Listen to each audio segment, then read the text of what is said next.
বলছে কি যে ওই পাশের বাড়িতে কুর্চি খেলছে, একটুকে গিয়ে নিয়ে এসো, আমি ততক্ষণে চায়ের জল চাপিয়ে দিচ্ছি, যাও না। ও দেখেছো তো? যা যা যা।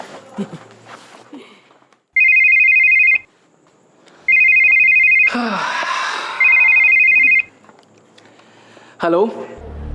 হ্যালো। হ্যাঁ হ্যাঁ হ্যাঁ মাসিমা বলুন, আমি ইন্দ্র বলছি। রাইমা। কি দিদি ভাই কি?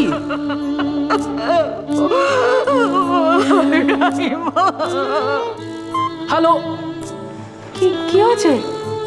বুঝতে পারলাম না। দিদি ভাই শাশুড়ি মা ফোন করেছিলেন, দিদি ভাইয়ের ব্যাপারে কিছুটা বলার চেষ্টা করছিলেন, হাউমাউ করে কাঁদছেন, কি বলতে চাইলেন কিছু বুঝতে পারলাম না, ফোনটা তার আগে কেটে গেল। সে কি গো? হ্যাঁ কি হবে এখন? বুঝতে পারছি না ওখানে আবার কি হলো রে? আরে রাইমার শাশুড়ি হামা করে কাঁদছেন কেন? না না না, চিন্তা করো, কাঁদছেন কেন উনি? কিচ্ছু হবে না, কিচ্ছু হবে না, তুমি একদম চিন্তা করো না। ইন্দ্র, তুমি একদম দেরি করো না গো, এখানে বসে থেকে কোনো লাভ নেই, তুমি মাকে নিয়ে সোজা দিদি ভাইয়ের বাড়ি চলে আমিও যাও। তাই ভাবছি। মাম্মা তাহলে আমরা এটা রাইমাকে একটা ফোন করে দেখ তো। মোবাইলে মোবাইলে ফোন করে না, নাম্বারটা তো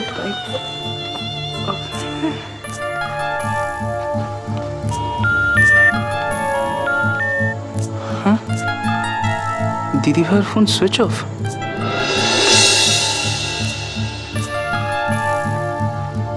মা, আমার মনে হয় যে তাহলে দেরি করার কোনো মানে হয় না, তুমি চলো আমার সঙ্গে।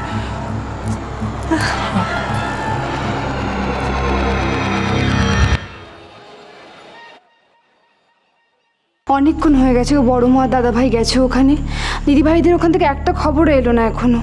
আমি নিজে একটা ফোন করি, আমার খুব দুশ্চিন্তা হচ্ছে। ললিতা, ফোন করতে হবে না। দাদাভাই যখন গেছে বড় মার সাথে, চিন্তার কোনো কারণ নেই।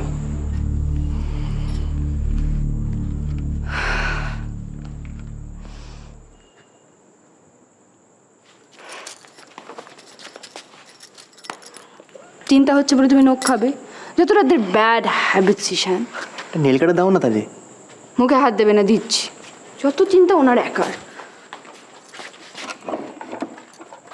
ললিতা, তোমার সব মেকআপের জিনিসগুলো কোথায় গেল?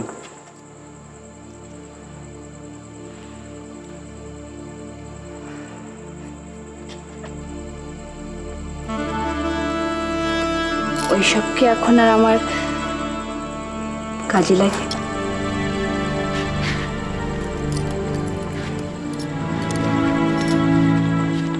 ললিতা,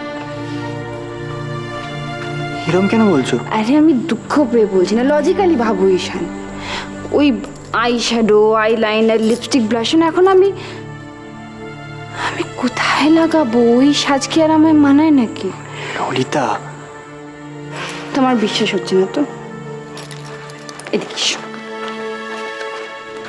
দেখো, নিজের চোখে দেখো আমাকে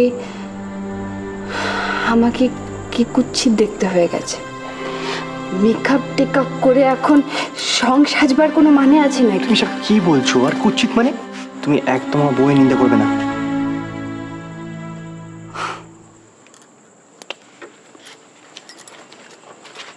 কাম অন ললিতা, তুমি তো জানো এসব সাময়িক। বলছো চুল গজাবে? তুমি আমাকে জিজ্ঞেস করছো? তুমি জানো না ললিতা, মাত্র একটা কেমো বাকি, তারপর সব কিছু আগের মতো নর্মাল হয়ে যাবে।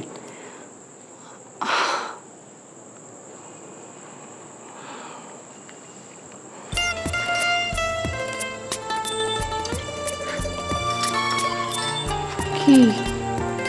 তোমার মাথায় চুল না থাকাটা কোনো ম্যাটার করে না। না না, তোমাকে না খুব ফ্যাশনেবল লাগছে, জাস্ট লাইক এ মডেল। তাছাড়া তুমি যাই করো তোমার সব মানায়। ঈশান, আমি সিরিয়াস, মন থেকে বলছি। বাবা, তুমি আজ আবার ডিনার করনি? ডিনার? না, ডিনার করলাম তো। আমার তো ওই মিটিং ছিল, ক্লাবে গেলাম, ওখানে খেয়ে এলাম, ডিনার করেছি। বাবা, সেটা তুমি অন্তত আমাদের একবার জানাবে। তুমি জানো নারায়ণ দাবদি তোমার জন্য না খেয়ে বসেছিল। আরে শোন, আমার কিছু জানার দরকার নেই। তুমি তোমার কাজ নিয়ে থাকো, আমি যাচ্ছি। আরে এই দেখো কি মুশকিল, তো রাগ করিস কেন বাবা? উফ, বড্ড রাগ তোদের। শোন, এবার তোকে একটা এমন কথা বলছি, তোর রাগ গলে জল হয়ে যাবে। শোন, ললিতা শ্বশুরবাড়ি থেকে ফোন করেছিল, ওরা ললিতার প্রথম বিবাহবার্ষিকী করবে, আমাদের নেমন্তন্ন করেছে। তুমি ঠিক বলছো? নিশ্চয়ই। আমার তো একেবারে বিশ্বাসই হচ্ছে না। আমরা কি দেবো বাবা দিদিকে? সে তো তোর মা কবেই ঠিক করে রেখে গেছে। ললিতার প্রথম বিবাহবার্ষিকীর গিফট, যেটা আমি বিদিশাকে দিয়েছিলাম প্রথম বিবাহবার্ষিকীতে। আমাকে দেখাও। দেখাবো, আলমারিতে আছে, দাঁড়া নিয়ে আসছি। আলমারির চাবিটা কোথায় রাখলাম?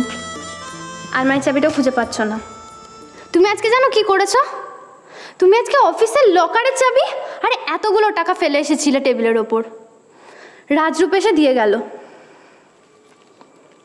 আমি অফিসের লকারের চাবি ফেলে এলাম? না না না, এটা হতে পারে না। বিশ্বাস হচ্ছে না তো? দাঁড়াও।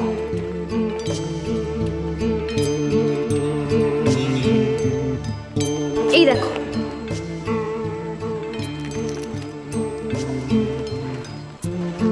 এতগুলো টাকা আমি অফিসের টেবিলের উপর রেখে বেরিয়ে গেলাম, কি করে সম্ভব? না না না, এ হতে পারে না। এটাই হয়েছে বাবা, না হলে টাকাগুলো এলো কোত্থেকে? এতগুলো টাকা টেবিলে রেখে আমি... ছাড়ো না বাবা, তুমি আগে ওটা দেখাও। কি দেখাবো? দেখেছো তো, তুমি আবার ভুললে। না, বলিনি, কিন্তু এখন না। সারপ্রাইজ! দিদি ভাই, বাপরে বাপ, কখন থেকে আমি তোর সাথে কথা বলবো বলে ঘুরে ঘুরে বেড়াচ্ছি, কেউ না কেউ ঠিক এসে পড়ছে, কিছু দিয়ে আর হয়ে উঠছে না। আর ললিতা তো সারাক্ষণ তোর সাথে সাথে ঘুরঘুর করছে। দোলন, ললিতার কাছ থেকে পুরো বিষয়টা লুকিয়ে রাখাটা কিন্তু খুব... পারবি না রে, পারবি না। তোমার কি মনে হয় দিদি ভাই? আমার খুব ভালো লাগছে ওর কাছ থেকে পুরো ব্যাপারটা লুকিয়ে রাখতে। আমি সবসময় চাইছি ওকে যাতে বলে দিই, কিন্তু পারছি না। বিশ্বাস কর, আমি কোন মুখে বলি বলো তো কথাটা ওকে?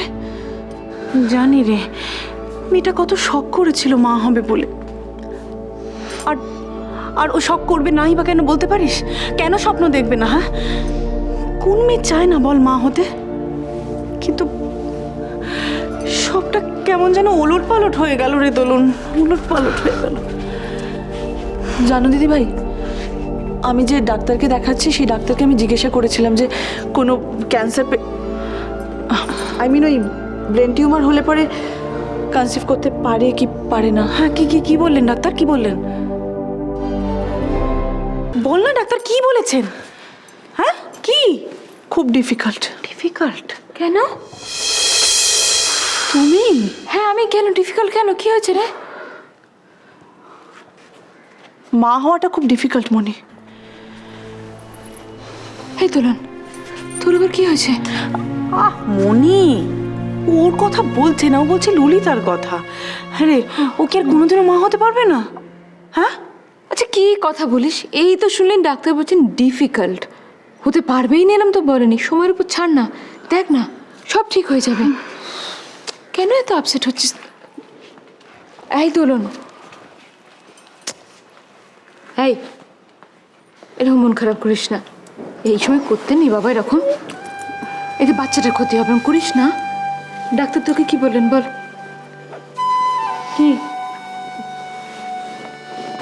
আমাকে বিশেষ কিছু বলেনি, বললো আমি নর্মালি যেরকম খাওয়া দাওয়া করছি সেরকমই করতে। ও শুধু বললো যে নিচু হয়ে যাতে কোনো কাজ না করি, মাটিতে যাতে না বসি, ভারী জিনিস না ওঠাই। ডাক্তার বলেছেন বলে এখন যদি কথাগুলো কানে ঢোকে। আমি ওকে কবে থেকে এই কথাগুলো বলে আসছি জানো মনে? কতবার বলেছি যে হট করে এরকম নিচু হবি না, ঝুঁকবি না, একবার খিঁচ লেগে গেলে কি হবে জানিস? বাবা, পুরো বেড রেস্টে থাকতে বলবে। দেখেছো তো মনি, সব ঠিক বলেছে। তুমিও? আমার না ভালো লাগে না সব সময় শুধু বকাবকি। দেখলে তো মনি, দেখলে? ও গো বধূ